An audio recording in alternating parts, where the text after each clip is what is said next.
High বন্ধুরা, তোমরা কেমন আছো? আশা করি ভালো আছো। আমি অনেক ভালো আছি। তো দেখো, তোমাদের সাথে অনেক সময় সুপারি কাটি আর দুই একটা ভিডিও আমি তৈরি করি। কারণ সুপারি কাটতে কাটতে না অনেক সময় আছে সুপারিটা আর আগাতে চায় না।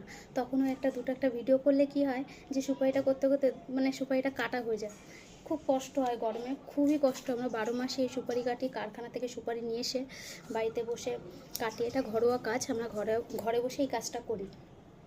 তো এত কষ্টের পর যখন এখানে টাকা পাই না, এত ভালো লাগে। এখানে তোমরা যদি জানতে চাও এখানে কত টাকা আছে তাহলে কমেন্ট করবে, তখন আমি বলে দেবো যে এখানে আমার কত টাকা আছে, আমি কত টাকা রোজগার করেছি। আর তারপরে